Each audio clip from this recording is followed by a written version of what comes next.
Happy 4th of July, Blog everyone. Talk Radio. Happy 4th of July, everyone. This is Stephen Lewis here with my friend and colleague, Stephen Frampton. Hi, Steve. Hey there, Stephen. Happy 4th of July to you. You too. Well, we've definitely got a lot on our plate this summer with ISIS. We've had our hands full with them. They've been making the news recently. They've announced the establishment of a new caliphate, and it stretches across Syria and into Iraq, if I'm not mistaken, right, Steve? Yes, yeah. Obviously, I read online that was announced on June the 29th. So we have a chart. We don't know exactly what time of day that announcement was made, or I haven't been able to find that information. So we've got a chart for the caliphate as June 29th, 2014, 12 p.m. Yes, and looking at the chart, there are some notable features. You know, the Mars in an air sign is sort of consistent with a lot of other key Middle Eastern charts as well. It seems like Mars in an air sign is an important symbol here. We have Mars in Libra in the British Mandate chart, for example, that sort of divvied up the Mideast after the fall of the Turkish Empire post World War One. That chart for the Mideast also had a Mars in an air sign as well. And looking at some other notable features here, we have the Sun in a water sign, the Sun in Cancer. That's definitely going to be a very nationalistic-oriented type of outlook with a leader that is going to be, believe it or not, share a lot of interesting qualities with some Western leaders as well. I mean, if he weren't working for the opposition, we probably would find a lot in common with the guy, believe it or not. But obviously, he is working for the opposition, as we keep seeing repeatedly. These are here. The Sun in Cancer is showing some of Cancer's definitely its darker side, its shadow side, and the extreme cruelty with which it reacts to, defend the homeland, as it were, which I don't think any of its compatriots and supporters is arguing that it would defend the homeland. I think these guys just like to fight. Well, there was one of them said, "Oh, we intend to retake Andalusia." They want to get from Thailand across to Andalusia, and what's particularly concerning is there are a lot of Westerners actually going over to fight in Syria and northern Iraq.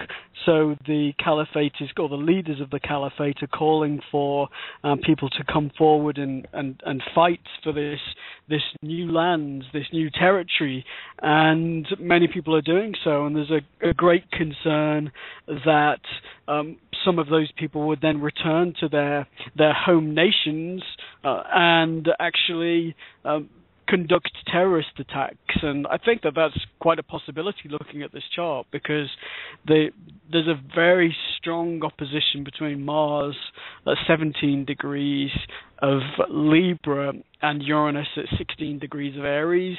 That's a tight opposition between Uranus, the planet of individuality, freedom, terrorism, and Mars, planet of violence and assertion or assertiveness. So I think that's a possibility, and that Mars in the chart is broadly conjunct the North Node. So this entity seems to be all about violence and asserting itself.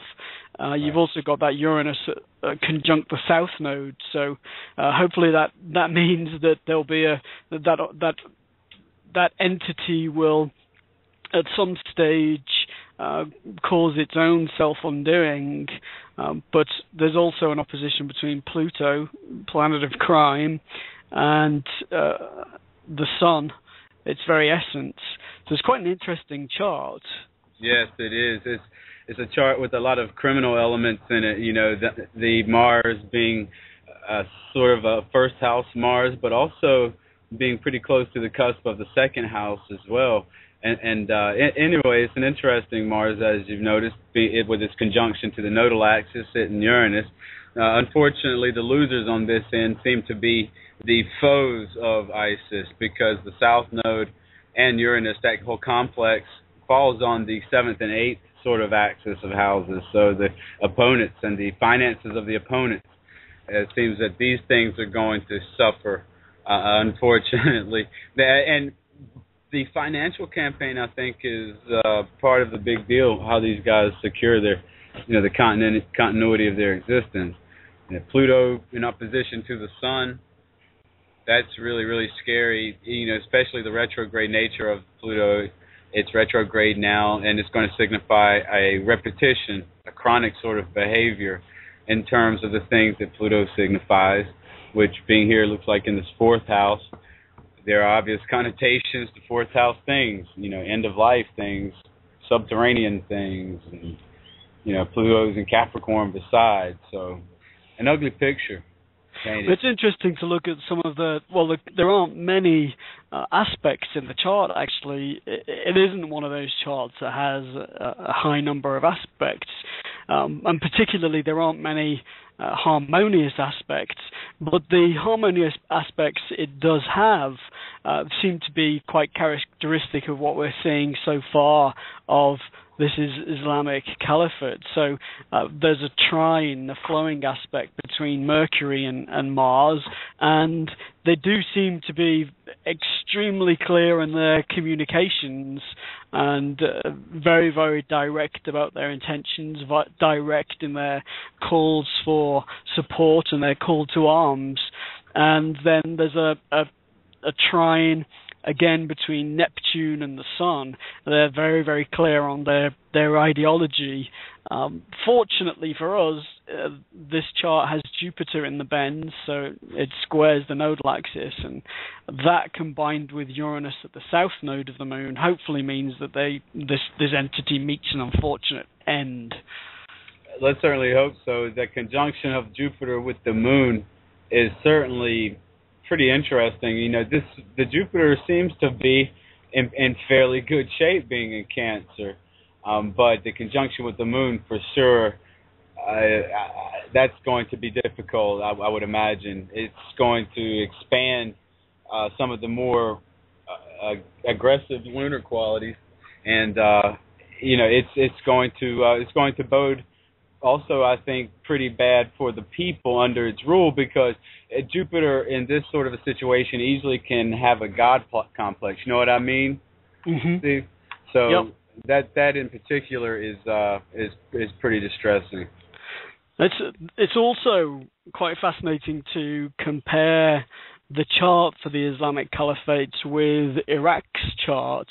So obviously these extremists, these terrorists that make Al-Qaeda look like a nice bunch of chaps. Yeah. I mean, Al-Qaeda's disavowed these people. That tells you how bad they are. Al-Qaeda's like, you don't want anything to do with them. Yeah, Al-Qaeda's pretty nice in comparison to this. But when you think that they really came into being or came to the forefront because of the chaos in Syria. So, and let's be honest, we didn't really do much about Syria, so the opposition to the Assad regime was initially moderate, but the absolute chaos enabled extremists to bubble to the surface, so they took advantage of that situation. It'd be interesting to look at the chart for the Islamic Caliphate of ISIS and Syria's chart, but obviously they spilled over into northern Iraq, taking advantage of the weaknesses in Iraq, the weaknesses in leadership or government, and also the military weakness, given that we'd withdrawn forces or U.S. forces a couple of years ago. But when you look at the two charts together, take Iraq and then overlay the Islamic Caliphate chart, you've got the south node of the Moon in that Islamic Caliphate chart conjunct Iraq's Mars. And I think that that's very, very interesting because obviously they took advantage of the military and weakness in Iraq. So you could say, well, the military in Iraq is symbolized by Mars conjunct the South Node, and we discussed that last week and said, gosh, that's unfortunate. That's a weak direction, a weak will, and probably a pretty incompetent military force.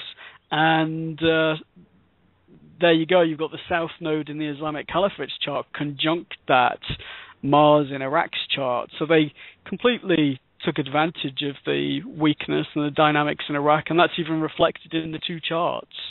And then again, in the Iraqi chart, you've got the Sun at 21 degrees Cancer, and the Islamic Caliphate Jupiter, good fortune, opportunity, is broadly conjunct the Sun in Iraq's chart. So again, they're taking advantage of the weak leadership, the challenges in Iraq. But I think that because the Jupiter in the Caliphate's chart is in the bends, and it's also in the bends of the Iraqi chart, they will be quashed, in my opinion. And unfortunately, it's probably largely driven by, again, control of oil fields.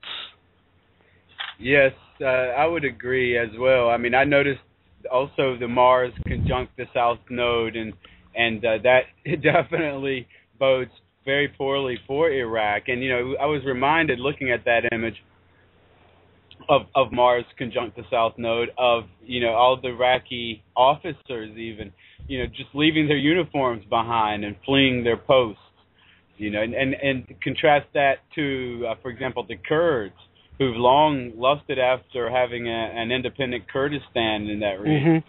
Mm-hmm. The Peshmergas, if I pronounced their name correctly, these guys they're absolutely not backing down to ISIS, and ISIS is not engaging them either.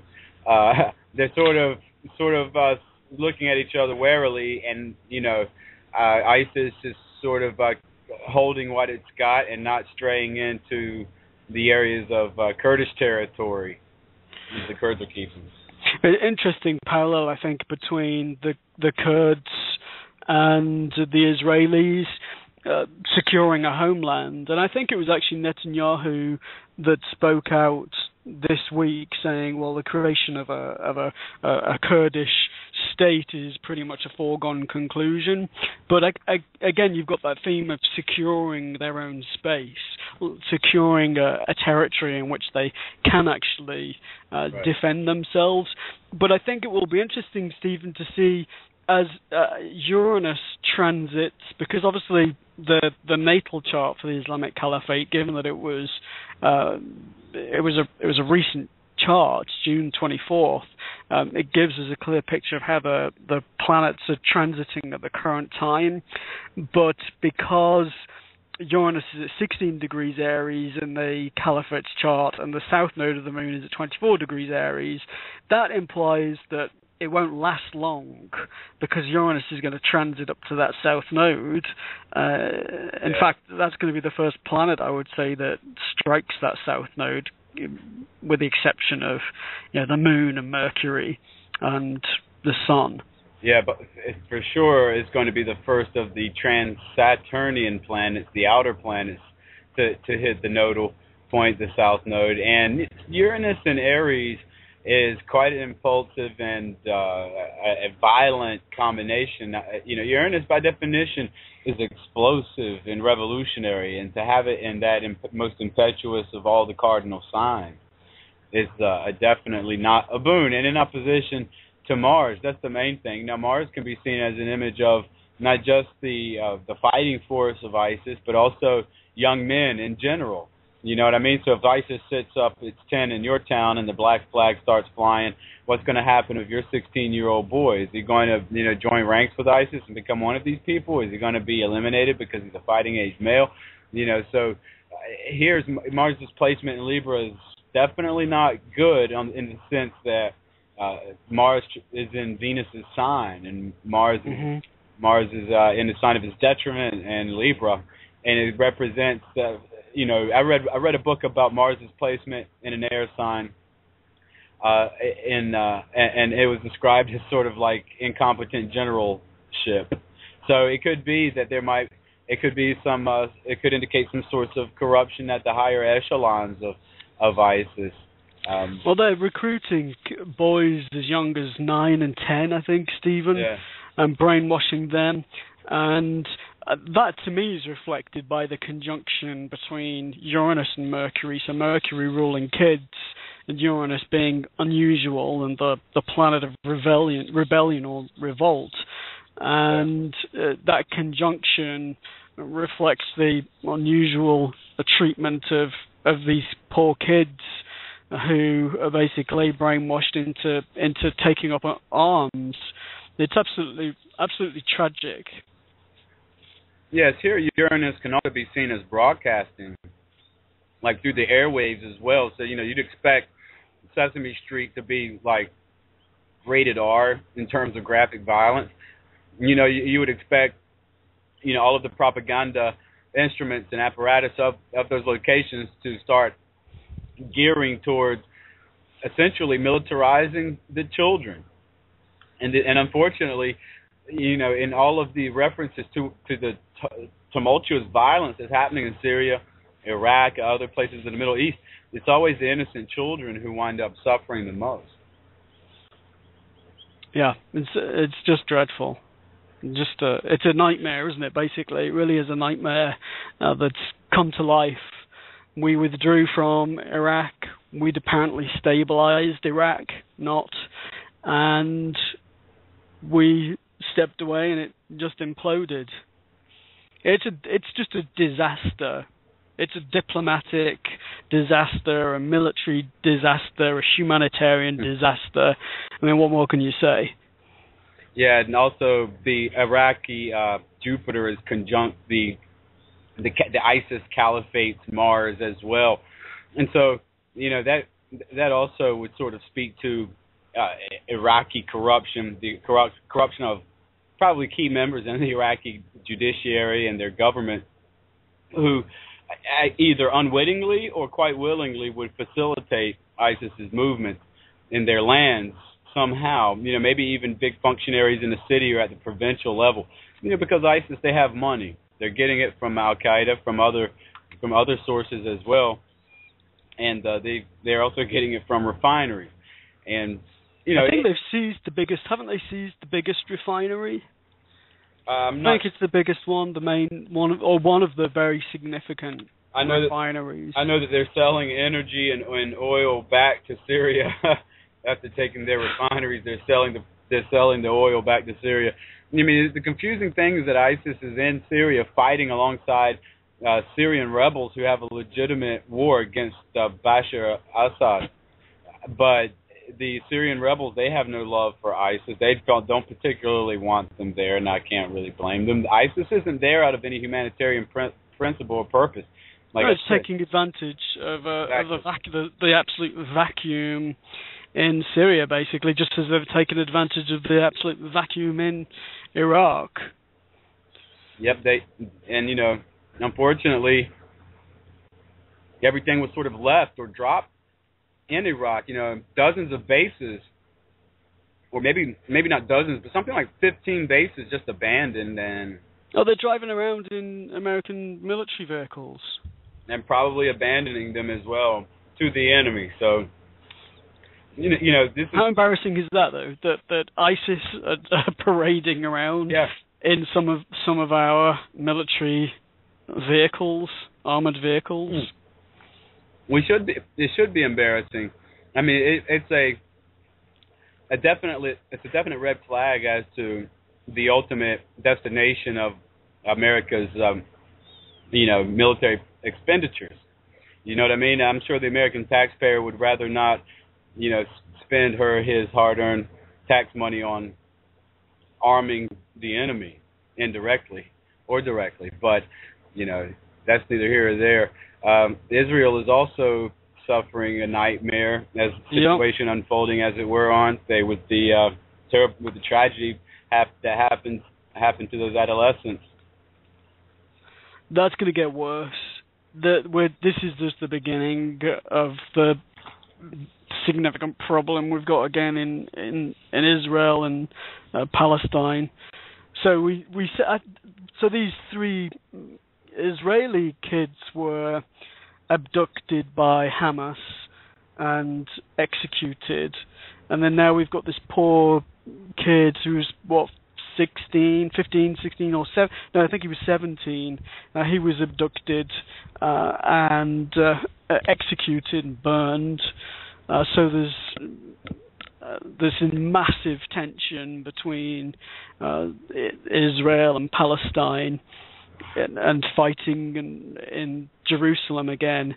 And that, I think we've really got to keep our eye on that situation, because it's a problem that's only just beginning. Yes, I agree. The sad thing there, is that there's this sort of Hammurabi Code sort of circularity to these actions. You know what I mean? Eye for an eye, tooth for a tooth. I have to get vengeance here. Yes. Yeah. That really fans the flames of this.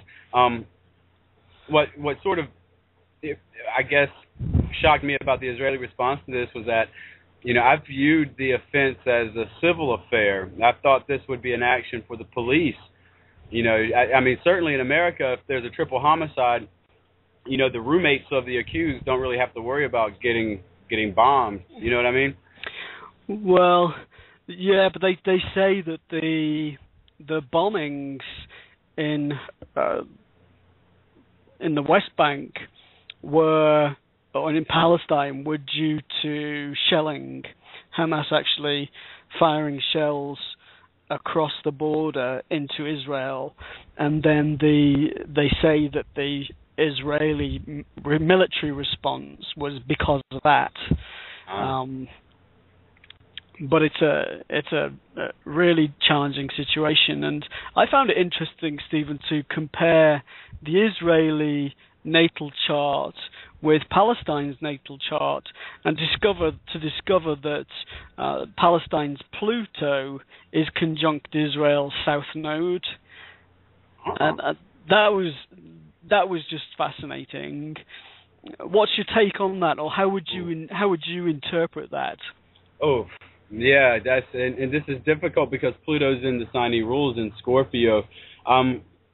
There's the school of thought that would say, well, Pluto being conjunct the south node would reduce Pluto's power. You see, the traditional way of looking at this is that, in a lot of cases, especially in natal astrology, which this is not really, this is mundane astrology, but and it's synastry because it's Palestine's Pluto conjunct Israel's south node. Right. There's still, nevertheless, I would think that the traditional delineation of the nodes was pretty simple. The south node represents decrease, and the north node represents increase of things. And that simplicity can be a little bit confusing because, in configurations where the south node is with the malefic, sometimes it actually makes the malefic more malefic, and then at other times it sort of zaps the sort of the unlucky power from that planet.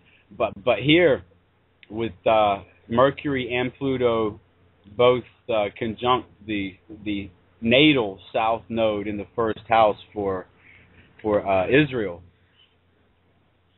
and also the sign's important. Being in Scorpio, Scorpio is a sign of vengeance and fixed emotions. That right there tells me, A, this thing is going to be very public because the nodal axis is also inclined towards outing things and making things public, and B, it's going to be very criminal and bloody and gross because of Pluto. And C, it's almost an inescapable. Inescapable dynamic of crime and violence and terrorism and espionage, isn't it? Really? Yeah, because the south node here, Israel's natal south node, is also retrograde. So it shows a repetition of certain types of events and certain types of activities. Also, the part of fortune being in the third house, this is also quite significant because the third house is usually the house we associate with infrastructure and things of that nature, and so the part of fortune usually represents monetary gain or some sort of advancement, and yet this one is ruled by Saturn, which is Saturn in Leo in the 10th house is going to be, a sort of engaged in war and bombs and explosions and things of that sort. So to have Saturn in Leo rule the part of fortune in the house of public transportation, that's like a second testimony in addition to that of the South Node, that there's going to be repetitive insults to the security of this nation, and it's going to be through criminal means, which war is inherently criminal, and it's going to have to do with vengeance, and it's going to be fixed because Scorpio's nature is fixed. You see, so it's going to be interesting in August when the Sun transits the stellium in Leo. Yes, yeah. And then at the same time, we were talking last week about the eclipse from November the 3rd last year that was at 11 degrees Scorpio, and the fact that will be, that energy, that pent-up energy will be triggered by transiting Mars on, I think it was around the 17th, let's say the middle of August. And we said, well, it will actually, that eclipse was conjunct the South Node in the Israeli chart, yep. which is highly problematic. So you've got transiting Mars triggering an eclipsed point at the South Node in the Israeli chart. But then when you run the synastry and say, Pluto and Mercury in the Palestinian chart are conjunct the South Node in the Israeli chart, so that point's going to get triggered as well. So that there's, I would say, a 99% certainty that something major occurs between Israel and Palestine in the middle of August, and that's why I really feel what we're seeing so far is just the beginning of a much greater problem that's unfolding. Oh yeah, I mean, where the Sun transits through the Israeli natal 10th house, and it conjuncts Pluto. I can imagine what it's going to be like to be Prime Minister Netanyahu.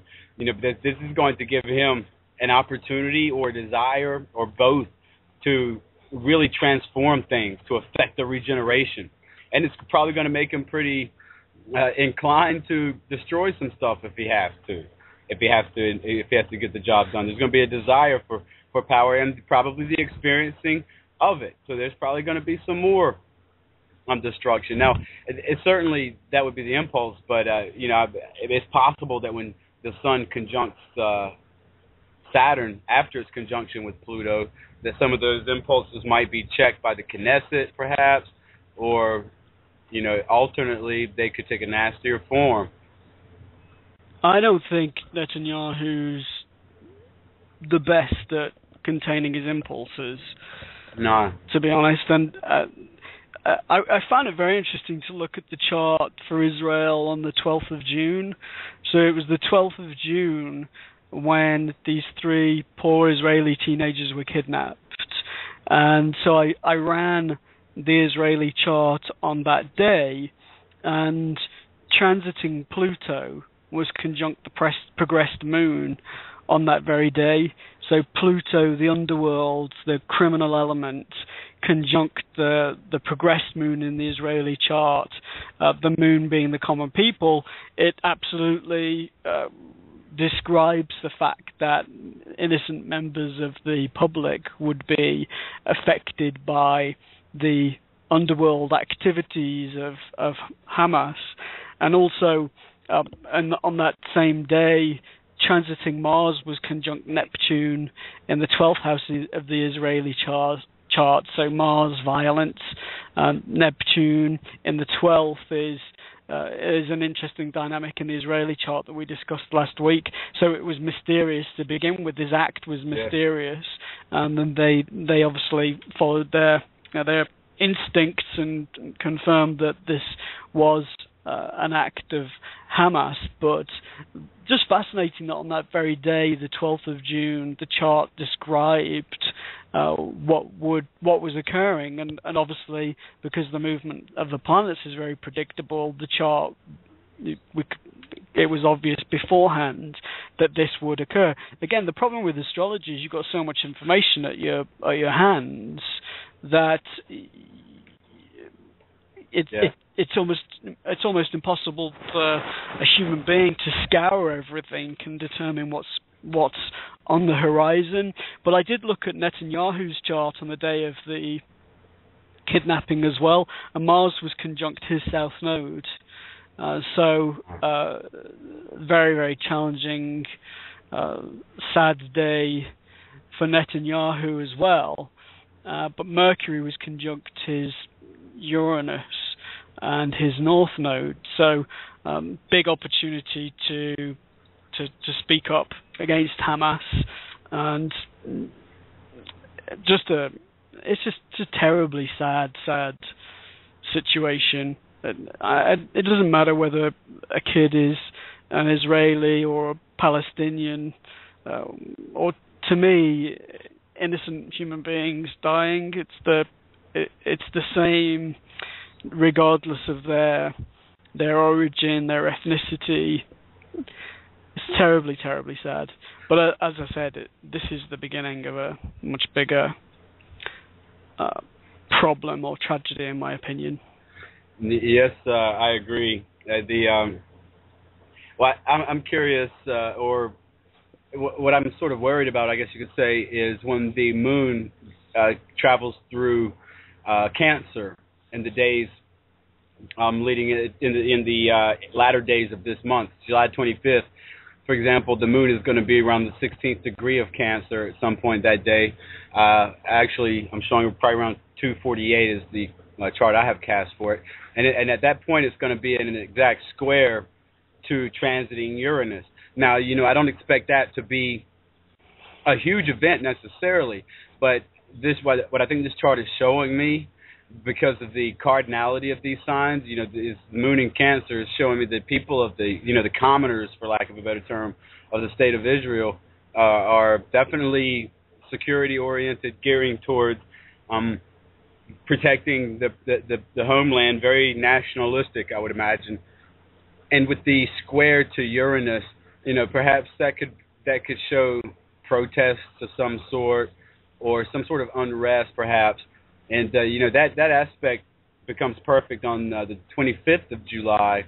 And a lot of times with these things, you'll see that they time events that perhaps happen a few days before or after. The ancients referred to this as the casting the shadow ahead of it, as it were, to describe the sort of relation between the actual transit itself and the delay factor that times out the actual happening of the event. But it'll be interesting.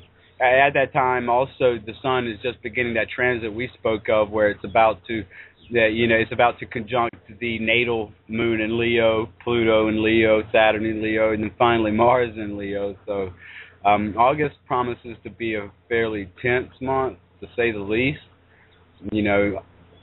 On that date also, in that chart for July 25th, 2014, if those at home want to pull it up, I'm setting that for Jerusalem in Israel. And the time for that I have is 14:48:23, and it shows the moon conjunct Mercury, and also in a very tight trine with Saturn, and also squaring Uranus. So this could potentially point to some sort of demonstration, or God forbid, even worse. But it's going to be a tough month for Benjamin Netanyahu.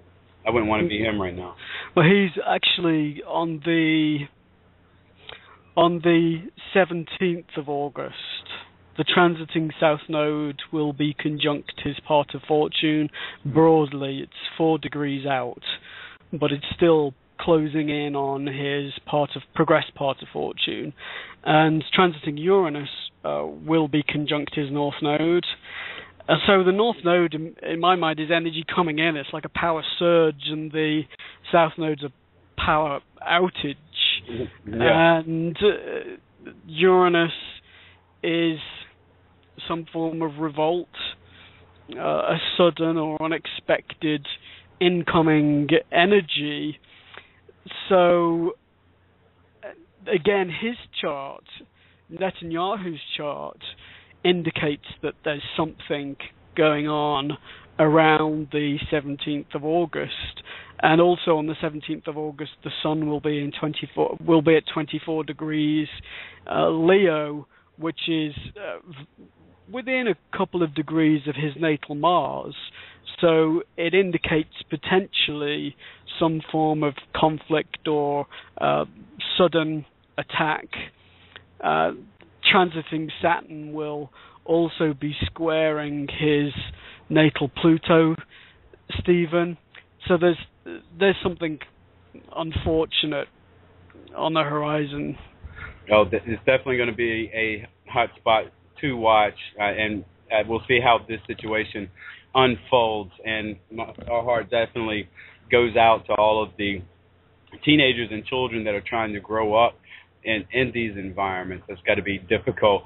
And, we also have another figure sort of sitting in the sidelines, very interested in the development in both Israel and also in Iraq and Syria, and that's Iran, Steve. Mm-hmm. Iran. Now, we haven't talked about Iran before, have we? Specifically, we were going to do a show on Iran, and then we did the stock market. We did the New York Stock Exchange, I think, didn't we? We did. We have not gotten to Iran yet. Okay. So, well, let's have a look at Iran, because obviously Iran has a strong interest in the situation in Iraq, because if my memory serves me correctly, Iran is largely Shia, and it is a Shia-led government in Iraq at the moment. Hence the opposition from ISIS, which is Sunni in its philosophy, but obviously we've got to be mindful that ISIS is not necessarily a reflection of the Sunni population more generally.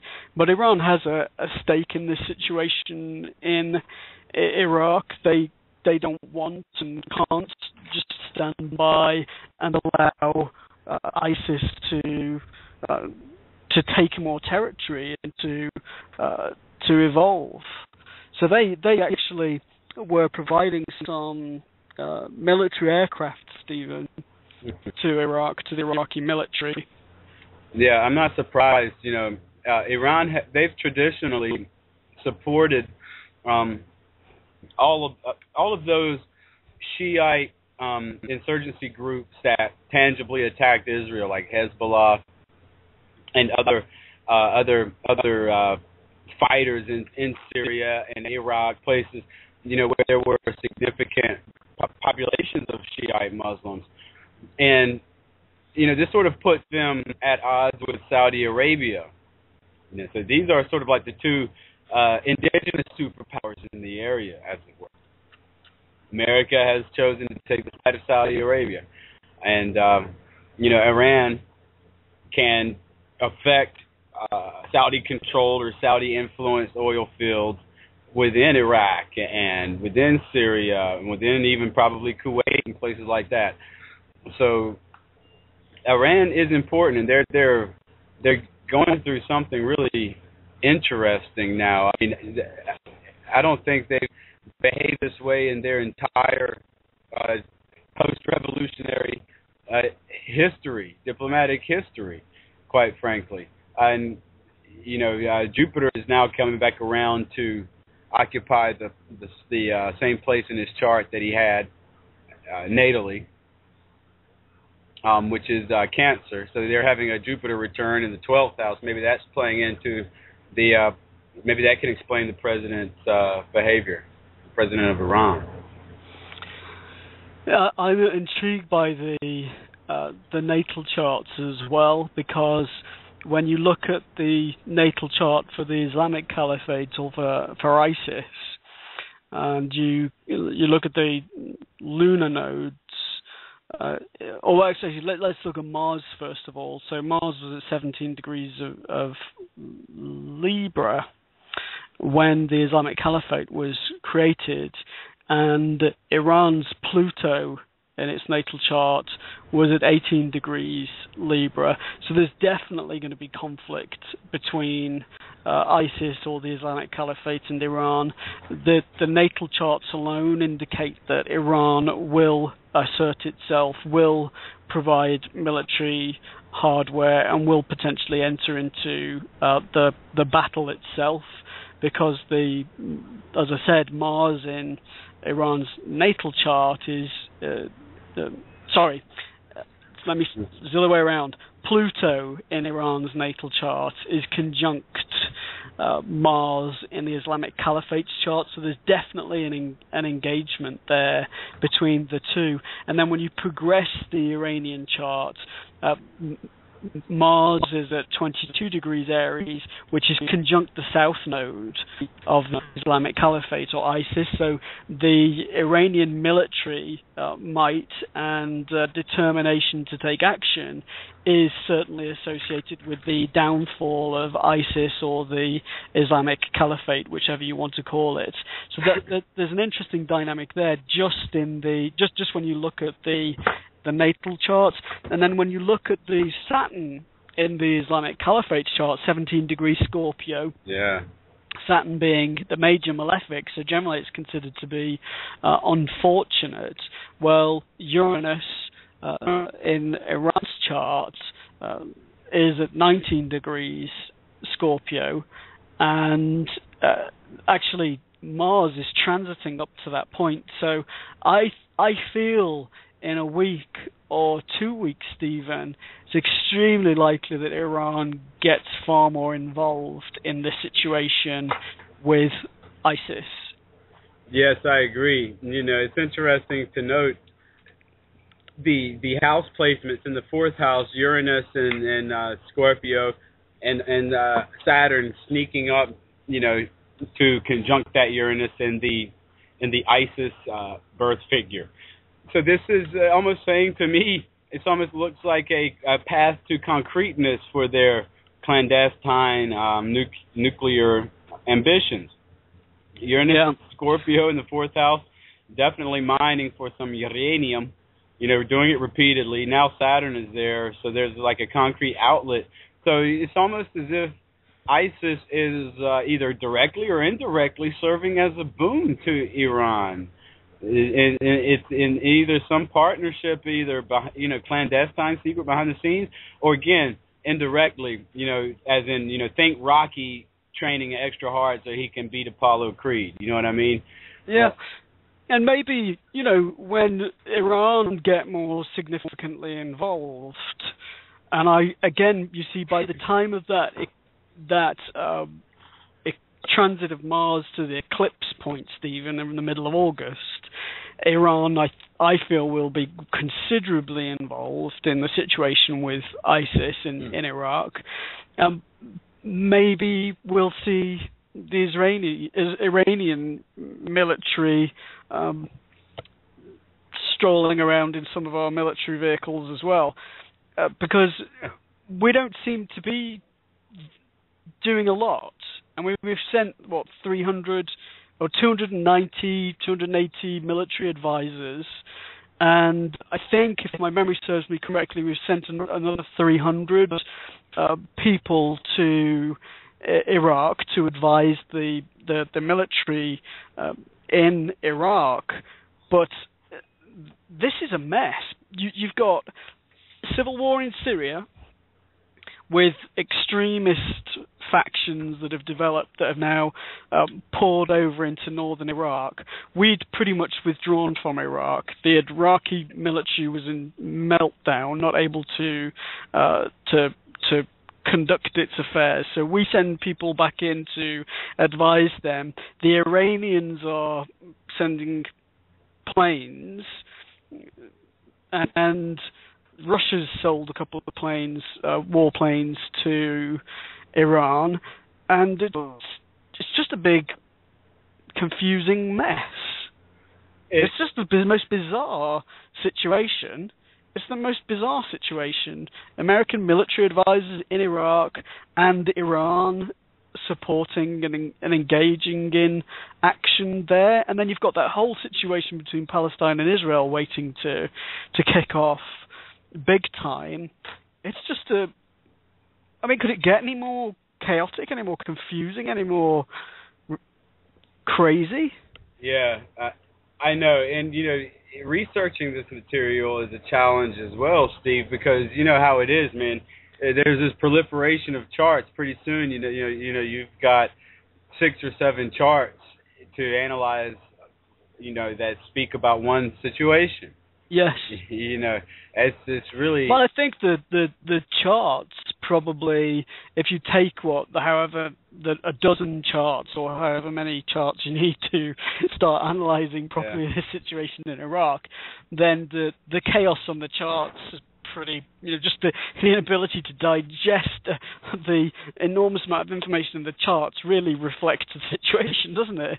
And it basically says, well, what the hell is going on? Or who's doing what? It's just unbelievable. It does. I mean, looking at a synastry or a bi-wheel between Israel's natal chart and Iran's natal chart, you see a feature that jumps right out at you, like the Iranian ascendant conjunct the Israeli Saturn, the Israeli 10th house in that Iranian 12th house as well, and you begin to get, I guess, your conception of the conflict between Iran and Israel takes on a more concrete form. Now I can see this conflict in objective terms, as opposed to thinking about it as just a Westerner who might have his own interests in the question one way or the other.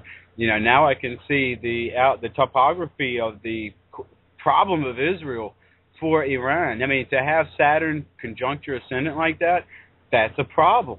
Either you think it's a problem. So is Israel's Saturn conjunct Iran's ascendant? Is that what you're saying? You're right. Exactly. Okay. Yes. Yeah. Israel's natal Leo. Israel's natal Saturn is at 16 Leo, and the Iranian ascendant is at 17 Leo. So that configuration there is highly troubling. First off, in the sense that. I can definitely see how these two entities would be at war with one another. This is all before I even begin to think about a question as paltry as, well, who's right here? And I haven't been stopped to really, we're not really trying to say this one is right or that one is right. This is just the way the situation is. It's just an astronomical quirk, I suppose you could say, that Saturn and the ascendant in these two national charts are so similar to one another, so interlocking. That the Israeli 10th house is, engulfed within the Iranian 12th house of secrets and confinement, etc. So one can either say, well, now I see how the Iranian paranoia of nuclear war, whether it's paranoia or, God forbid, whether it's justified paranoia or not, you can see how it would come about with this configuration of charts, Steve. It's amazing. Yeah. Shall we take a look at Blackwater, as we're in the Middle East here right now? Blackwater, absolutely. Blackwater, there from Niagara Falls to doggone Greenland and Vietnam and everywhere else. It seems like everywhere you turn around there's a Blackwater here and there. But I tell you, the problem with companies such as Blackwater, I'm referring specifically now to actually, I guess you'd call it a situation where a United States State Department investigator was actually threatened with death, if you can believe that, by some Blackwater operative or somebody that he was investigating within Blackwater. So, can you explain to listeners, Stephen, what Sure. Blackwater do? Oh, yeah, they are a private security firm. In essence, as far as I'm concerned, they are a private paramilitary. They're extremely well-funded and extremely powerful. And there was a U.S. State Department investigator in Iraq investigating rumors that, Blackwater employees had to swear an oath of allegiance to Blackwater, investigating rumors that Blackwater employees were operating without government control. Rumors that Blackwater operatives were dallying with local women, etc. They're basically a law unto themselves, apparently. Right, right. And the State Department investigator was threatened with death. Yeah, they have I think they still have, is it a $1 billion government contract? And again, it makes you say to yourself, well, hold on, if a senior person in Blackwater threatens to kill a State Department representative, how would they have behaved towards people in Iraq? Yeah. You know, America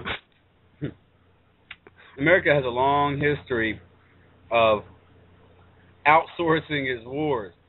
You know, I have a problem with outsourcing what I see to be a military role. The protection of I feel strongly that the protection of diplomats out there doing their job or their jobs should be military or CIA, but outsourcing it to some apparently rogue entity, rogue organization that has a $1 billion contract, I don't see how that's appropriate. Frankly, I would love to get a chart for these guys. I seriously doubt they'll tell me their birth time. That would be an interesting chart for sure.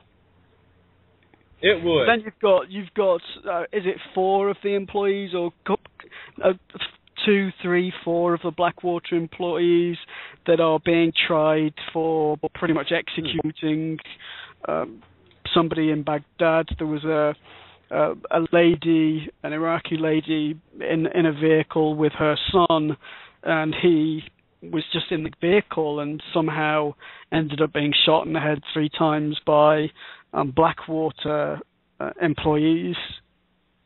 Oh my God! Yeah, so that trial's occurring at the moment. Yeah, obviously they definitely need to be punished to the fullest extent of the law. And you know, I mean, this swearing an oath of allegiance to Blackwater. I mean, what the hell? You know what I'm saying? I mean, what could be more Nazi-esque than that? Now, this is a group of people it might do well to hurl the accusation of being a Nazi at. I do not want to see this particular club gain any more traction within, American public life or private life, for that matter. Well, it reminded me of the TV series. I can't remember the TV series, and I don't watch a lot of TV, but I did watch a TV series. What was the name of it? The one with the cute blonde girl and the guy. More specific. Yeah, there's always a cute blonde girl, isn't there, in an American TV series? But basically, it was all about. What was it called? There are probably listeners out there now saying the name. Big Bang Theory with Penny. She's got to be the hottest blonde girl in all American television. Well, this one was about. There was one series that was actually about this kind of organization, this private security firm operating in Afghanistan and Iraq, and it was a crazy situation. They were fraudulent and behaving terribly, and the situation with Blackwater just makes me think yet again, gosh, where there's smoke, there's fire. You see these TV series and think, oh, this is just dreadful, there can't be truth in this, surely. And then you find that there is. Yeah, and it seems that these things always are based upon some truth that somebody's observed. Yeah, sure. I mean, just think, back when you were a kid, I don't know about you, but my grandmother gave me, she fed me Bible stories. And the Bible stories were boring to me at that age precisely because they were old. You know what I mean? My point is that they still had the feel of being a story, just not a very good one because it's a very old story. I would have preferred Star Wars, or Dawn of the Dead. However, one of these days, people are going to watch old Hollywood movies from the 30s, from the 40s. That'll be a biblical canon of an entirely different kind for some future civilization that is so more advanced than us that it might as well be alien to us. It would be nice to create an advanced civilization we're so far from it. But there you go. I'm on the BBC website, and you actually sent me this link, Stephen, to an article about Blackwater. So actually, Blackwater's been sold and renamed and merged with a competitor. How convenient. I'm sure somebody made a lot of money out of that. And let's see, so 4 employees are standing trial of killing 17 Iraqi civilians in Baghdad's Nizor Square. So that happens to be an incident that we know about. I'm sure there are potentially situations we don't know about. So it says here, Risen's article was based on a report written by a U.S. State Department investigator sent to Iraq several weeks before the Baghdad incident to look into allegations of abuses and reckless behavior by Blackwater guards. According to Risen, the investigators observed numerous violations of government rules, including reducing the number of guards assigned to missions, storing weapons in unsafe locations, using unauthorized firearms, poorly maintained vehicles, providing poor work conditions for foreign contract workers, drinking heavily, and partying with frequent female visitors. And then the gentleman that was with the State Department, or one of them, Rick Richter, returned and said that he'd had a discussion with this guy from Blackwater, Carroll, who I think was a project manager, and Carroll said that he could kill him at that very moment, and no one could or would do anything about it as they were in Iraq. Yeah. And now imagine these guys operating in your neighborhood. I don't want them in my neighborhood. I don't want thugs like that, like something out of a Hollywood nightmare. I don't want them roaming about the streets of my neighborhood, which is safe. So this is generating a lot of bad karma in that area. Yeah, but even worse, the U.S. government and us, we live in the U.S., we pay taxes, we're paying for this shit. Yeah, we are. We're going to pay for a whole lot more too, unless we reevaluate our current need for security. Because for sure, I think it's a cliche by now to notice that the more advances we make in it, the more increases we make in security, the more debits we make, and the more we lose in terms of liberty and on the civil liberties front. And we're going to see a lot of military technology fall into the hands of the police. So pretty soon the day will come when your local sheriff's office has drones. In fact, the day's probably already here. There's a drone that had a taser drone. No. A taser drone. Mm-hmm. Wow. Yeah, well, just be tasered by a drone. But don't worry. I mean, the police never make mistakes, and they always unfailingly. I mean, the very act of being tasered means you're guilty. So fortunately, we don't have to worry about any innocent people being tased, Steve. The police never make a mistake when they tase someone. I find that don't get me wrong. I had to call the police out once in the US, and the 2 police officers that came out were extremely professional. It wasn't a violent situation, but I found them very professional, very courteous, very informative. It was a good experience. But there was a situation in Knoxville not so long ago. Some student, there was some kind of demonstration or party that got out of control. I can't remember what. And one of these young guys was handcuffed. And one police officer was photographed strangling him. Oh yeah. Because it was necessary to strangle a kid, a young guy who was, I think he's 22, something like that, and handcuffed. I'm sure he still represented some huge threat. So this guy was pretty much strangling him. He dropped to the floor, and that hit the press. I don't know how the chief of police kept his job, but the police in the U.S. are very militarized, from what I can see. Yeah, well, the chief probably said to the commissioner or the city manager or whatever, said, "Come on, have a heart." I mean, the civilian in this case was a 22-year-old kid. How many 22-year-old kids have you ever been around and not wanted to strangle? I mean, come on, just put yourself in the cop's shoes. But in my mind, if you lead, if that's your organization, if you're leading this organization, and that kind of scenario plays out in your organization on your watch, you're responsible. You need to go as well. Oh, absolutely. You know, it's the author Stephen King, who really is amazing. You know, he dealt with this question in two of his novels, Under the Dome, where it is a fascinating novel that shows this sort of microcosm, this crucible, and the local police force there. You know, it's very interesting to watch how they evolve within that microcosm. Also, The Mist, that novella, The Mist, where people are stuck in a crucible again, this time a supermarket. He shows how sort of a right-wing type of ideology mutates into, a point where the people in the dwellers of the supermarket are about to perform a human sacrifice. So, the idea, I guess, in popular culture and literature is that, Carl Jung would have put it that the masses can definitely suffer from a psychosis of a sort. And astrology has a lot to say about these mass psychoses, mass paranoia, and a lot of, like, for lack of a better term, mental pathologies or personality disorders at the level of the collective subconscious within America as a whole. Carl Jung, in other words, would say, the Nazi Germans, residents of Nazi Germany, were sick. They had a mass mental ailment.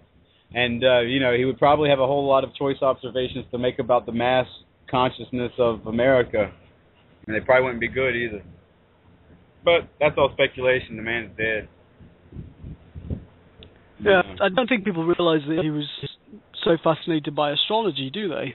Generally, people don't realize that Carl Jung was heavily into astrology. Yeah, it's thanks to him that astrology has gained the ground that it has within the practice of psychology. Yeah, people don't realize either that psychology or modern psychology is based on astrology.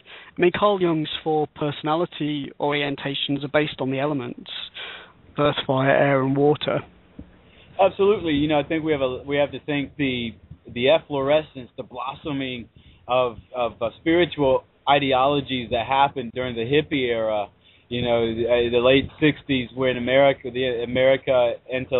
literati, the America intellectual apparatus became enamored of the Far Eastern philosophies, and there they discovered the integral part that astrology played, not only in their culture of the Far East, but also in their politics, the day-to-day activities of their cities, and it just sort of gained ground from there. It's almost as if we Westerners at that time saying, okay, we've been falling out of love with the spiritual offerings of our sort of cultural inheritance.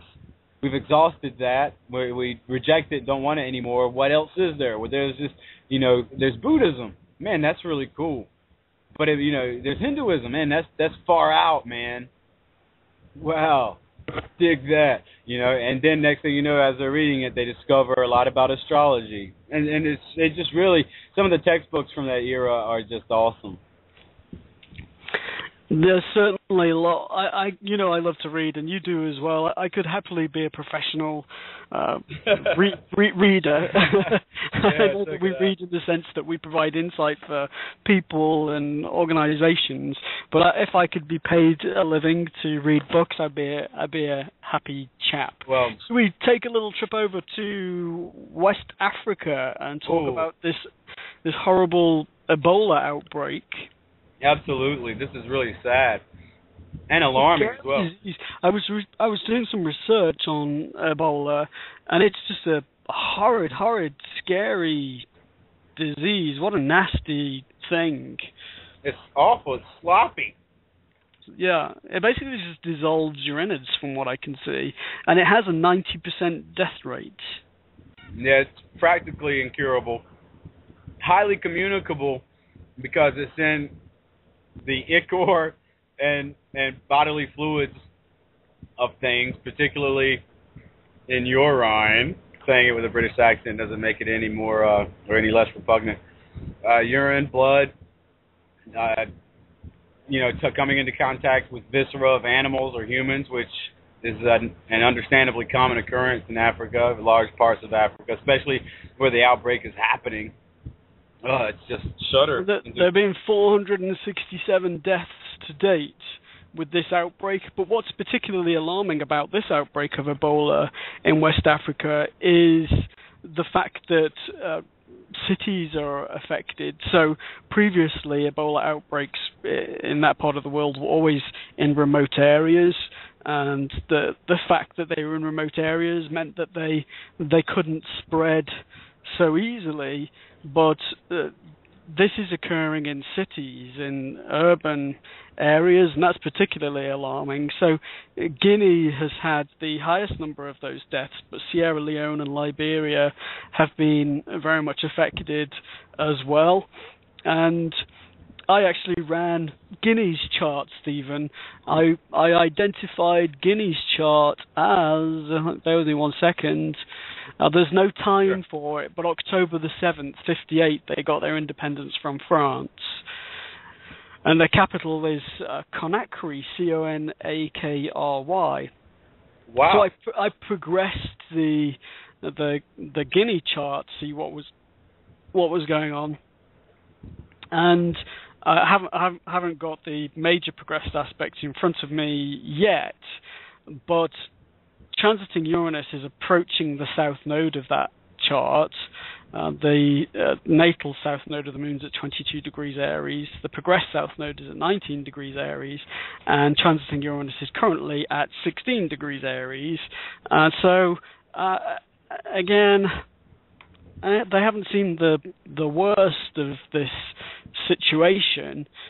And interestingly, at the moment, transiting Jupiter, unfortunate, major malefic, is conjunct the progressed Jupiter in Guinea, and does Jupiter's generally your abundance and good fortune, but when Saturn's on top of it, it clamps down on that. You generally get more unfortunate situations. It's just interesting again to see how this dynamic, this outbreak of Ebola is described by the chart in Guinea. And then I always consider infections to be ruled by Mars. Yeah. And when you progress the Guinea chart, Mars is at 20 degrees Taurus, which is loosely conjunct, but conjunct nonetheless the moon, the common people of that nation. And the progressed ascendants conjunct Pluto. Ouch. Yeah, yuck. Yeah. Mm. And I often think that I feel that I know that we're still learning about Pluto, because Pluto was only discovered earlier last century. But given that Pluto's I find it has a lot of similarities with Mars. I know it's the upper octave of the moon, but I feel that Pluto rules some of these dreadful new diseases that have reared their ugly heads in recent times. So Pluto conjunct the ascendant is a pretty huge experience for any person or entity. But to me, the Guinea chart does describe what they're experiencing with Ebola at the moment. You know, the sign placement is interesting as well. We see that Pluto has recently just ingressed into Virgo. You know, Pluto in Virgo, there was a distinctly technological sort of atmosphere to that generation. You know, the field of electronics began to become important. You know, this is the era of Sputnik, the first man-made satellite in space launched by the Russians, etc. So this is all the Pluto in Virgo generation. So to have, and certainly, as you pointed out, there are a lot of similarities between Pluto and Mars. So Pluto certainly fits Ebola, especially with the connection to the dissolution part of it, the things that dissolve, that's Plutonian. The innards are inherently Plutonian. You know, dissolution or dissolvement of the innards is certainly an activity of Pluto. And but the bringing in of this technological idea to it certainly raises, I guess, some tantalizing possibilities. Wouldn't you say, Steve? Yeah, absolutely. Well, I noticed that the lunar eclipse in the middle of April involved the nodal axis in the Guinea chart, which is unfortunate and again indicated that there was trouble afoot.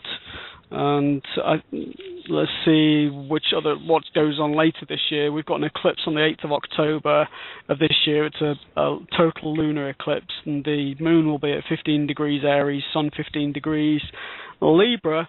So not too far from the nodes there either. And then we've got a solar eclipse on the 23rd of October at 0 degrees Scorpio, which will be conjunct natal Neptune in Guinea's chart. Yeah. So I know that there's been a meeting of Western African nations to decide how to get this under control. But given what I'm seeing in their chart, I wouldn't say it's going to be that easy to deal with. What do you think? Especially not with Neptune's natal conjunction to Jupiter. That right there is sort of like bringing in an element of over-optimistic speculation. So what I would worry about this manifesting as, for example, an epidemiological crisis, an epidemic sort of a situation that happened because the authorities in control of the outbreak maybe overestimated their abilities or underestimated something they should have. There could be that going on with a Neptune-Jupiter conjunction. And also Neptune. I think that Neptune's dissolving as well, isn't it? Neptune's the dissolver as well. Oh yeah, absolutely. Neptune and with Jupiter, wanting to expand things, then that is also kind of a blunt statement of the way that epidemics will be able to spread in the environment. Stephen, looking at the major progressed aspects, they've got some really challenging major progressed aspects in Guinea. They've got Mars in conjunct Saturn, so an expansive aspect between Mars, that rules infection, and Saturn, your misfortune. And then they've got major progressed aspects, a number of major progressed aspects between the Sun and Pluto peaking. One peaked on the 12th of June, makes sense, given the timeline for the Ebola outbreak.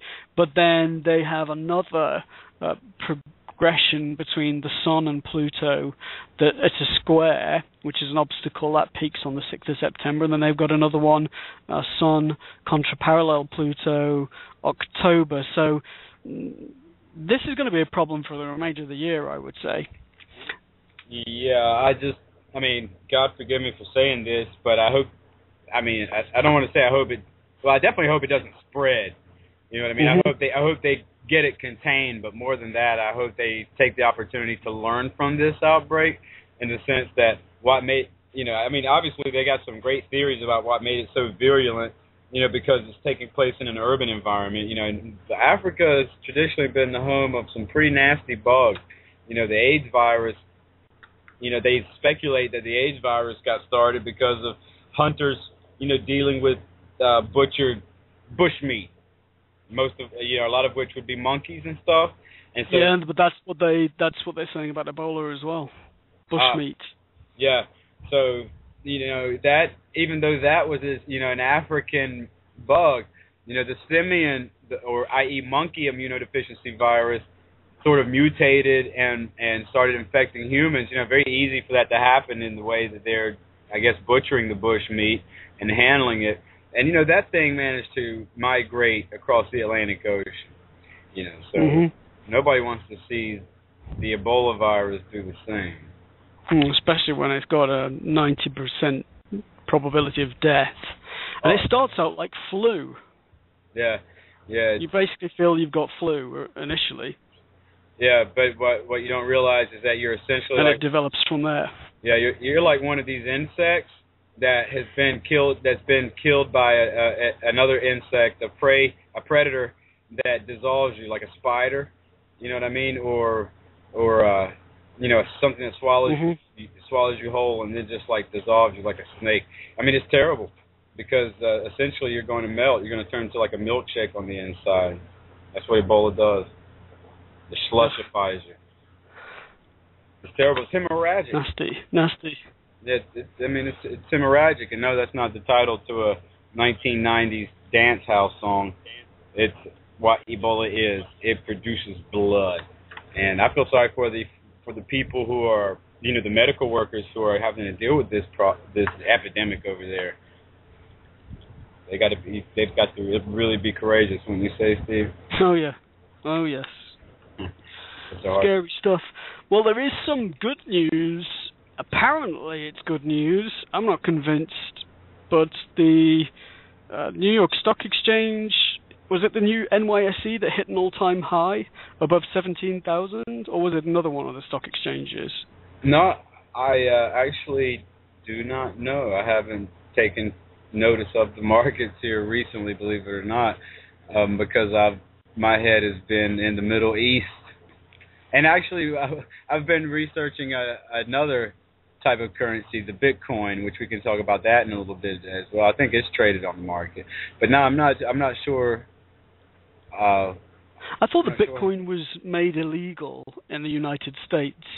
No. The Russians are talking about using it or making it legal. Yeah, there's been quite a lot of controversy about Bitcoin. I think it was closed down, wasn't it? No. The Bitcoin, that's the thing about it. It's impossible to regulate. It would be really impossible because there's a certain anonymity to it.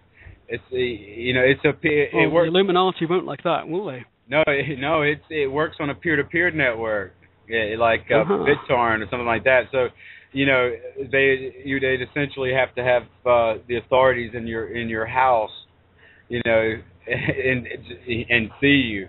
So that's one reason. That's one reason why I think the Bitcoin phenomenon. I don't think Bitcoin itself is going to be around forever. That's part of the thing about it. After 21 million Bitcoin are created, there's not going to be any more ever created ever again. That's what makes it impervious to, inflation. That's the claim. At any rate, the technology is going to be with us, and it's going to have a Plutonian effect on the American economic outlook. You can definitely believe that. Now there were some companies that used Bitcoin that were made illegal. The Silk Road, they were not only using Bitcoin to shelter a lot of taxable income, they were also selling drugs. So first of all, Bitcoin cannot be regulated, but that doesn't mean that it won't be regulated. People will decide, hey, we're going to use it.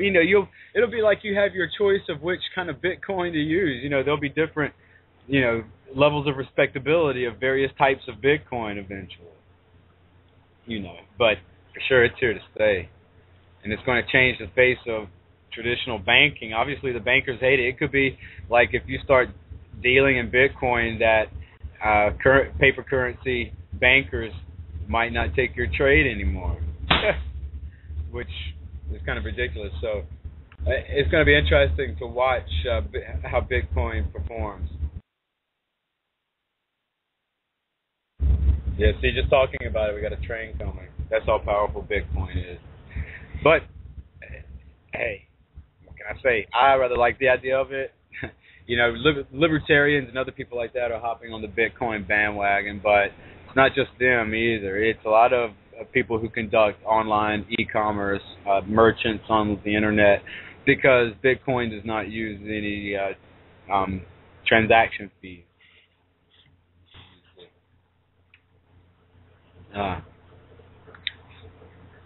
Oh no, Steve, did the hurricane get you, man?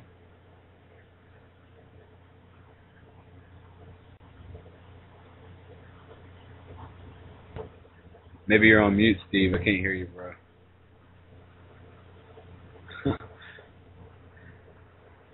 He's going to go purchase some Bitcoin, and you know what? I actually don't blame him. For one thing, the value of the currency, and there's debate raging right now as whether it's a currency or not. The value of it just keeps on skyrocketing, which is amazing. Apparently, there are people who devote their processing their, extra processing power on their computers to quote unquote mine the Bitcoin. This side generates more Bitcoin. Right now, there are a little over half of the required number of Bitcoin, or the highest level of Bitcoin. There are about 11.9 million Bitcoin in existence. Steve, are you back, buddy? We could be having some weather-related issues. Hurricane Arthur danced a little dance. He made a little love. He got down last night, and thankfully, he was rather merciful. But still, we are having, I guess, what you would call strange weather. Jupiter in Cancer for you. It could be that I'm not even here right now. Could be none of us are really here right now. Steve, are you there, pal? Okay, well, we were talking about Bitcoin and the U.S. economy. Today is the United States' solar return. It's the United States' birthday. I'd be surprised if anybody is actually listening because it's the birthday. This is the time when people traditionally do their barbecues and they have a lot of fun, do their outings, etc. However, this is sort of like the true new year for America. Let's see how things are going to play out. First of all, let me clear out the Iranian charts and get the United States charts in here. Steve, you back with us, buddy?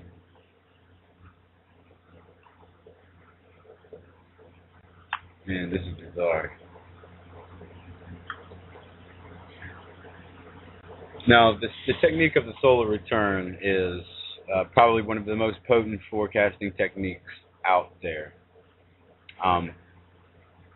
It's essentially a transit chart. There we go. It's essentially a transit chart. However, like I say, it's a snapshot of where the national attention is going to be. And also, of course, our fearless leader, President Barack Obama, will be having a birthday here pretty soon. Let's see if I can find the United States solar return for this year, 2014. We just concluded the final, or the previous, solar return. Okay. This is what I mean. You're always drowning in charts. There we go. All right. Pluto's having a perfect return year, meaning is in the same sign he was when the nation was founded back in 1776. This was a long time ago. And now Pluto's sort of just coming home. And this is what made me sort of bring up the whole notion of Bitcoin. Pluto deals with power, and then Capricorn is concentrated power. It's banking power. This is going to be the big battlefront between the American banking system, which is already very bizarre to begin with, and the American consumer. Okay, hold on. I think Steve is I think we did actually lose Steve. Let me see if I can get him in here. Hey, Steve. Yes. Hey. Can you hear me? Yes, there you are. I know. I said the magic word, didn't I? Illuminati, and then you were saying favorable things about Bitcoin, and then I was cut off. Yeah, maybe. I was like, did he say Illuminati or Eliminati? Did he get eliminated there? But here we are. We got you back, man. Glad you could make it back. I was just sort of talking about America's birthday chart, solar return for 2014, and I was noticing that Pluto's having a perfect return year, sort of coming back into the sign of Capricorn, where he's going to regenerate and transform the concentrated wealth of America. I sort of described that as a battle line being drawn between America's banking system and its consumers, because that's going to be who loses out the most in the Bitcoin revolution. It's going to be the banks that are trafficking supposedly in paper currency. Steve. So we got that perfect planetary return going on. Also, Jupiter has returned to his same sign and is having a perfect planetary return as well. Huh. Well, I know that there was really good news about the stock market this week, and I was looking at the major progressed aspects, Stephen, for the NYSE, Okay. and there is a nice major progressed aspect between progressed Jupiter and natal Jupiter that's peaking at the moment, and that's probably one of the factors that's helping to bring in good results. But I'm not sure if I mentioned this last week or not. There was some statement by an organization in Europe that the extremely low interest rates are masking the true condition of the economy, the global economy. And looking at the major progressed aspects for the NYSE, I don't feel that this good news is going to last very long. It seems to me that when we get into 2016, the latter part of 2016, and then beyond 2017, 2018, that the dynamics are far more challenging. Yeah. Does the U.S. solar return indicate, what does it indicate financially for this year?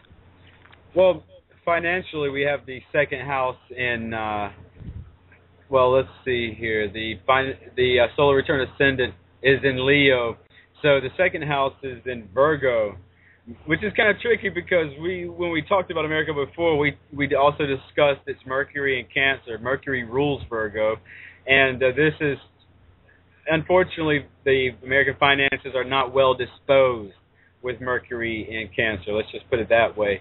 So that sort of, I don't want to say points toward a weaker economy for 2014. I don't want to go to say that quite yet, but it does point to a certain irrationality, a certain fault in the logic of the market. And this is in a I guess a second house sort of way, dealing with sort of like with the gross domestic product of the country.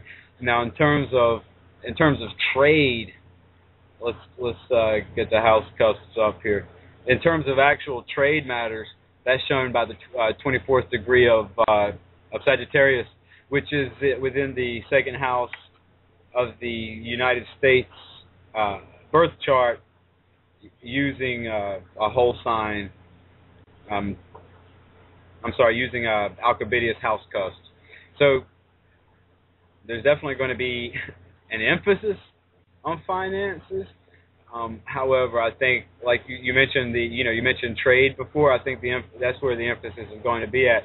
I think the main initiative is going to be coming from our trade partners, and it's all going to be brokered by the sun, because in the solar return chart, I'm also using whole sign and also a quadrant house system, which it sounds kind of confusing, but it's really not, especially once you get used to using it in a way. But the sign of Leo is also associated with the second house, which means that the American president is going to be overwhelmingly, I don't want to say responsible, but involved in the gross domestic product, the output, the financial output of the American people.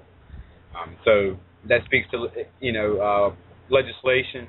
I expect President Obama probably will be pressured to take action on the immigration issue in a major way. Immigration's also been making the news here lately. Yes. During America's birthday, we've had some rather bizarre, but I wouldn't say unexpected manifestations of xenophobia in California. But of course, maybe it's not xenophobia. These people reacted, maybe not from lack of I don't know what happened. It's like something out of a Shirley Jackson novel, which is... Well, there were demonstrations, weren't they? They were. In a town in Southern California, they weren't happy with those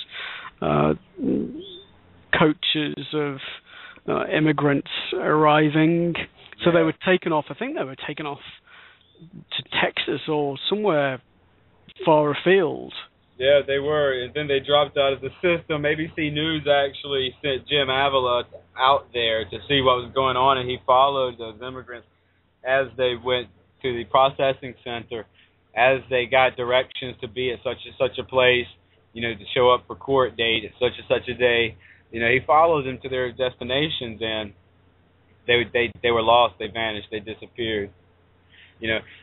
Which is... This issue is going to come to a head pretty soon. It's not going to go away. The third and the ninth house would be the relevant axes to look at here because they would deal with immigration issues, I would imagine. The ninth house of foreigners, rather, being in Jupiter sign, Pisces. Now, let's see, where does that fit into the natal picture? Yeah, it's around second house, third house, actually, type of area. Big problem to be dealt with. It's a big problem to address, and the fact that it involves so many children is, well, it makes it complex. How do you just send these little kids back across the border? It does. That makes, I see that as being, a perfect example of Mercury's position in Cancer being retrograde, because the ninth house being in Virgo would deal with this sort of matter, and Mercury would rule it.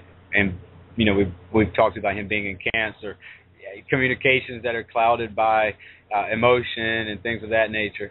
And for sure, wow, it's going to be hard to legislate on this matter with and children are at stake. But by the same token, can you imagine what it must have taken to get the citizens of those towns to react in such a way? I'm sure that these aren't rude or inhospitable people as a whole. I imagine that they are acting the way they're acting because they feel motivated to do this for some reason. I mean, that would be a sensible assumption. Something's led them to that. People as a whole, by and large, aren't buttholes most of the time. Not an entire town. So what's there's definitely it's a hot button issue here in America for sure, and it's gonna continue to be an issue throughout the year. And I think President Obama is going to be, I don't want to say forced to deal with it, but it's certainly looking that way. The sun is going to be, if you look at the current transits, the sun's going to be opposing Pluto in Capricorn as it transits through Cancer. And this is probably going to happen a few days after. Yeah, it's going to be happening soon. Let's see, where's the sun at now? 13 degrees. You see, so we need to take a good look at Obama's chart and progressions, outlook, etc. at some point. But talking about presidents, Sarkozy in France is in trouble, apparently. Yes, he is one of the first French, I think maybe the first French. I don't know. Those French are always getting involved in scandals. But this is a big deal, though. I think this is the first punishment of a French prime minister, or the most serious charge or whatever. He's coming up to his Saturn return, actually. Oh, man. His second Saturn return. And transiting Jupiter's conjunct his natal Uranus, so surprise. Yeah. The midheavens conjunct his progressed part of fortune as well, which and that's in his house of finances, so it brings the public attention or spotlight to his personal circumstances. And then the North Node, the transiting North Node is approaching his natal Neptune. So I think a good astrologer advising him would have or should have told him that there was trouble afoot. With the involvement of the part of fortune, I wonder if he might make some money off of this thing once the political smoke clears in the form of an expose. Yeah, zut alors. An autobiography. Huh? Yep. There's always money to be made. There certainly is, particularly when it involves scandal. That is for sure. Hey, I think there was another French prime minister who got in trouble, also for corruption, sort of related to issue. Mitterrand. Oh, do you remember his name? Mitterrand, wasn't it? I think so. He of course was absolved of the worst charges and was, I think, fined or something of that nature. But I wonder if Mr. Sarkozy can go to prison on this. Let's see how this one plays out. I seriously doubt they'll clap him in jail, though. God, let's hope not. Have you? I lost my connection again, I'm afraid. Sorry about that. No, it's okay. I'm back again. I was noticing though that actually I said it was his. Let me see. How old is Sarkozy? He was born 55. So 65, 75, 85, 95, 2005. He's approaching 60, isn't he? Yeah, he is. So interesting. But also. Transiting Uranus, Stephen, is squaring, I think, squaring his natal Jupiter. Again, an unfortunate dynamic in your chart. Yeah. But you see, transiting Mercury.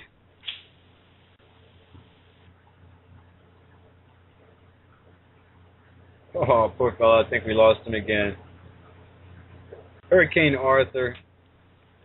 Hey, Steve. Yeah, I'm sorry. There's no bad weather here. It's beautiful weather, but I keep on losing my Skype signal. It's okay. I'm blaming Hurricane Arthur. He's not here to defend. He's not here to defend himself. Yeah. But I was about to say that transiting Mercury is approaching Sarkozy's South Node, so in the next week or so, some pretty unfortunate news for him, I would say. I would agree. You know, the square from Uranus seems like it might take away his ability. You know, Jupiter's ability to sort of get him out of this. You know what I mean? To the square between the Jupiter and Uranus, and with Mercury involved. Yeah, I wouldn't want to be his lawyer right about now, but. And you would expect when Mercury transits your South Node, you'd expect some bad news or sad news, some unfortunate communication or correspondence. Yeah. I would agree. You know, Mercury is, after all, the messenger of the gods. You know. Yeah.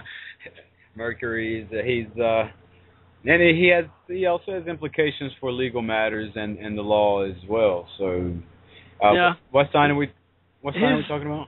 His progressed South Node actually is at 0 degrees Cancer, so it's about as cardinal as you can get. Oh.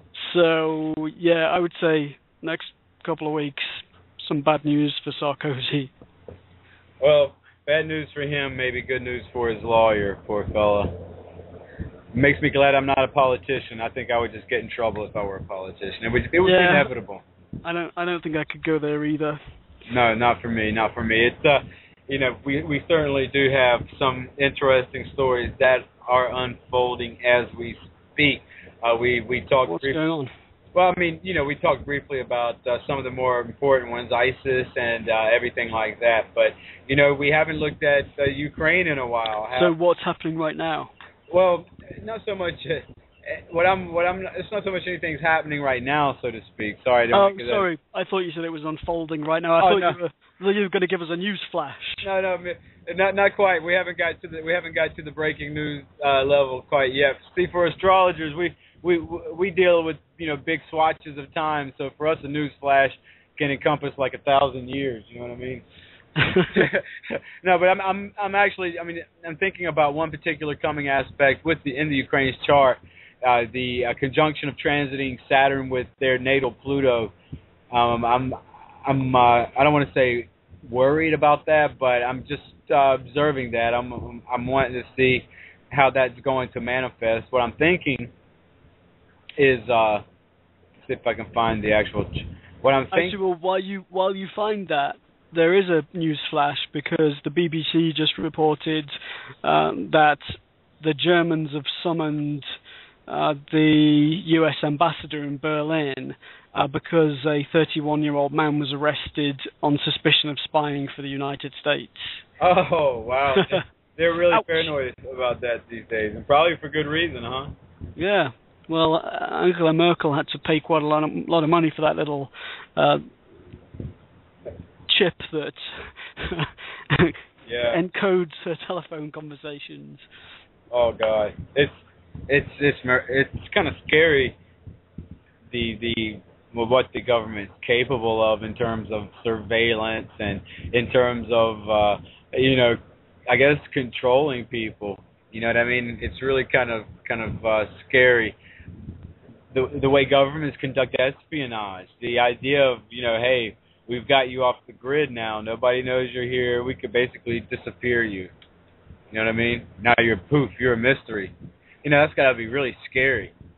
You can't really trust your government to look out for your best interest then. Under those situations, you're going to be like, oh my God, I'm going to get buried in this field or whatever, and nobody will ever find out. You know what I mean? So there's always that fear that, hey, and maybe it's not an unjustified fear either. You know what I mean, Steve? These things happen in governments, unfortunately.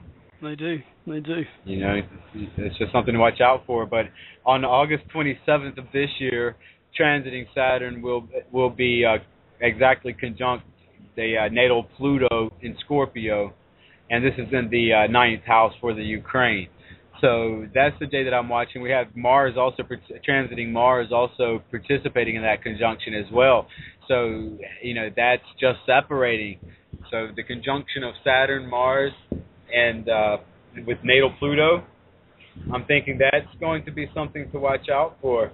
We got transiting Pluto, who's sort of in between natal Neptune and Uranus, and also sort of in a trine or a wide trine with the transiting Moon and Mercury, very wide aspect by sign, and if not by degree, for sure. So it's going to be interesting. August, we say late August of this year. We'll know what's on the agenda for Ukraine then, but something interesting. I'm not saying it's going to be, really attention getting, but it could. This could deal with a matter of corruption in the Ukraine government.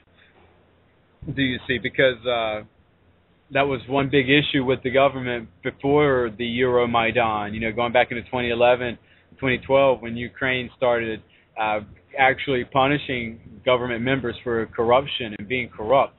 So, what we could actually be looking at here is a purge of corruption from the ranks of the Ukraine government, or it could be something more sinister with Saturn, or with Mars involved as well. It's going to be an important date to watch. Tell us that date again, Stephen. August the 27th, 2014. Okay, August 27th. Yeah, well, I'll have to pick up on that again at that time. Yes, we'll see what actually happens. It'll be interesting when we actually have a show or have shows at some of these times,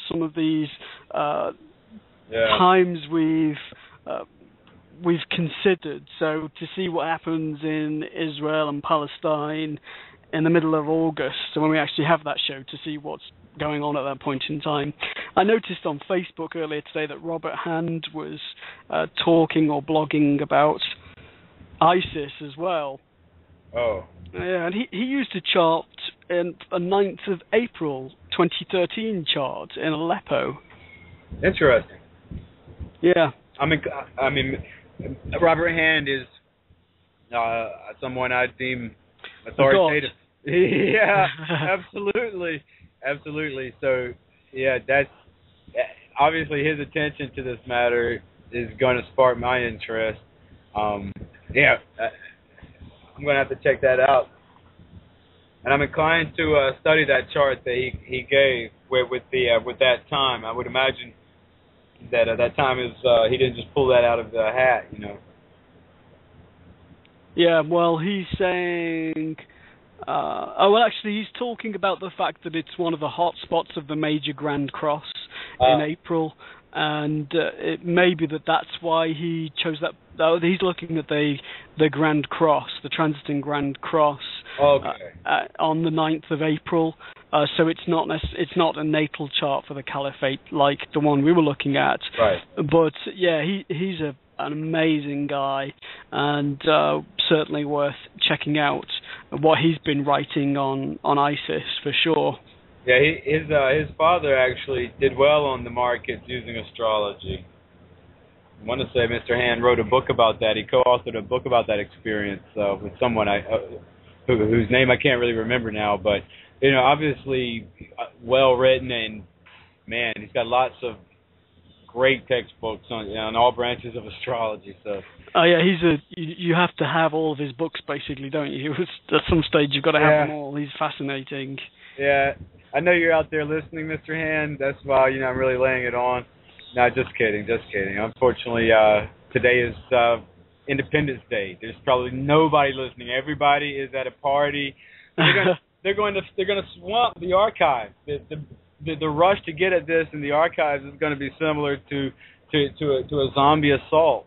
Oh, as soon as they get back from the parties. It's going to be the first thing that they rush to. Maybe we should forewarn Blog Talk Radio that the server might crash.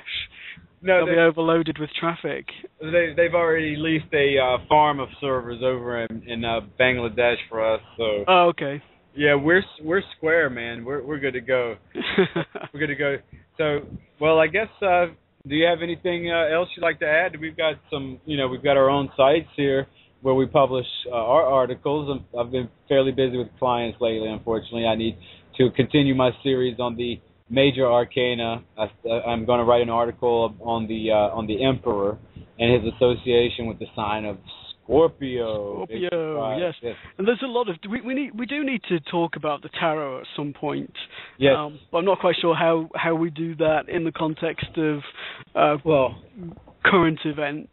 I tell you, man, astrology, because it's so math based, it really, sometimes you have to work at reminding yourself, or I do at least, that this is also a spiritual venture. But with tarot, you don't really have access to that starkly analytical facet of it. I mean, sure, you could apply algebra to it if you want. You could apply math to the tarot, but that's rather like taking an ICBM to a boundary dispute. You know what I mean? It's rather overshooting it. Tarot, I've found it to be wonderful for the more intuitive based type of readings. For guiding. I mean, I find it to be, I guess, more directly spiritual. I guess in the sense of when I read tarot, I have more of a feeling that there's an external, observable intelligence that I can't see, that it's sitting there observing me. I get that feeling a lot when I do the tarot. Whereas astrology, I guess the opposite sphere of the brain for me is engaged a lot of the time. I don't know. But I love tarot. I love it a lot. Oh, no, I think I lectured Steve off the air. No, I put myself on mute for a moment because there were some birds chirping nearby. But I was going to say, I think it's really interesting to combine astrology and tarot, and maybe at some point the way to integrate tarot into our discussions about world events and what's happening around the world is to look at the astrology of a situation and then pull some cards. Sounds good to me. And we can do it. We can find a variety of ways to do it. So maybe we'll start at. I didn't bring my tarot cards with me now, or else I'd go ahead and lay a few out there for you. We've definitely got some time. But maybe next week we can reserve the final 15, 20 minutes for some tarot card readings on these topics. Yes, I think that would be really useful, and I think it's really useful to show people how powerful, how insightful the guidance from tarot can be. Right. As you said, they tune in more to the subconscious and unconscious realms, so it's certainly more right-brained than astrology. Yes. But it's a really great tool, and we need to integrate that somehow into the show. Yeah, I can definitely see us doing it. For example, to explore the psychology of the ISIS leader who we don't know, who is just a shadowy figure. I feel like tarot is very well suited to doing the sort of psychological profile of this person. It's a speculative psychological profile of this person, and also in investigating things that cannot really realistically be solved unless we develop some forensic technology out of a Philip K. Dick novel. For example, in maybe giving some insight into something like the Black Dahlia case, something that's long been a thorn in the side of American criminology enthusiasts. A classic case in the annals of American crime. Elizabeth Short is the Black Dahlia. She was found murdered and left in a particularly signature gruesome fashion, and her murder was never solved. So even touching on speculations like that, what do we have to lose? It's not like it's not like a fingerprint's going to emerge, and or it's not like DNA is going to be cultivated on this case to solve it for traditional criminology. So, this sort of speculative approach, I think, can be a boon for law enforcement. And plus, it's fun, man. It's just fun as hell. It is. It's a really, really wonderful tool. So let's integrate that somehow. I want to remind people, Stephen, that we have all of our shows archived. They're archived at Blog Talk Radio, and they're also available on YouTube. People just need to search for Metaphysical Media. I tend to go to YouTube to listen to the show. I like to go back and listen to the show we produced and just critique what we've done, but people can find the show there as well as on our Facebook page, Metaphysical Media. And let's remind everybody that they can visit our website. So your website's fantastic, Stephen. That's the gingerpsychic.com. So if you want to find out more about Stephen's work or read his blogs, book a consultation, go to the gingerpsychic.com.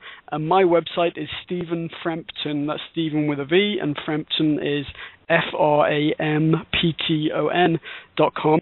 And we're also available each Thursday evening, 8 till 10 Eastern Time on Psychic Access Talk Radio. It's a very different show, but Stephen and I both participate in that show and enjoy it very much. So there we go, Stephen. I wanted to big up our site and activities. Yeah, Psychic Viewpoint is a lot of fun because we have a chat function on that show, where you can go and you can interact with us in the chat room, and we have a variety of more different types of topics that touch upon, for example, last night's show was Spirit Orbs. I was supposed to give that interview, but because of Hurricane Arthur, I couldn't. Steve kindly stepped in with admirable aplomb and rescued the day. Thank you very much for that, Steve. My pleasure. Anytime. And, hey, I appreciate you doing the work on this thing here. In spite of all of this extra responsibility that you've had foisted on your shoulders, you still managed to prepare for this show, which was, rigorous. I mean, this is like the intellectual equivalent of graduating from Marine Corps basic training. All the Marines out there who are listening to us are scoffing right now, but it's true, darn it. It's true. Yeah, and I would like our listeners to let us know which format they prefer, Stephen. So we made the decision to have a go at doing this format in which we look at a number of things that are going on in the world rather than focusing on one subject. So it would be great to get people's feedback on what they think, what they prefer, what they'd like to see from us in future. That's a great idea. You never can tell. I mean, because we enjoy looking at a lot of different things in a short time, but by the same token, we also like to think deep instead of fast. And astrology is great for the full-fledged analysis of something. So, do we continue to beat a dead horse for 2 hours, or do we zip it across a couple of different topics? And of course, hey, this is our little red wagon. We can change up. I'm sure we're going to come across topics, of course, that are going to just basically Shanghai our attention for the entire two hours. And, of course, we're going to be building up forecasts as we go. So be sure to follow along with us for that. It's on StephenFrampton.com. You can find a nice little primer for a lot of the topics we're discussing, a lot of the technological tools and methods we're using. That's called Thinking Completely Outside the Box. And now the book is divided into sort of an educational first part, and then the rest of it is sort of like a laboratory component where the principles are tested on the James Egan Holmes Aurora, Colorado theater shooting, which I, as an enthusiast of criminology, found to be extremely interesting. And that's something we haven't done in a while. Look at some miscreants. Look at the darker side of the coin. Yes, that's always interesting. The criminals, yes, they are. So, at any rate, definitely let us know what you think, everyone, for sure. I love doing these things, and regardless, we're going to be peeking back in on specific volatile subject areas, such as the Crimea, such as the developing, unfolding tragedy in Israel between Hamas right now, and of course the expansionist aggression of ISIS in Syria, Egypt, and potentially elsewhere. We'll definitely be back to visit these topics. So with that, I would like to say to everyone, happy 4th of July, happy birthday, America. Thank you for being good to me. I probably haven't been as good to you in return, but I'll try. I'll keep trying. Steve, happy 4th of July to you too, man. Thank you, thank you. I love living in the States, and I'm extremely happy to be here. So happy 4th of July to you and to all of our listeners.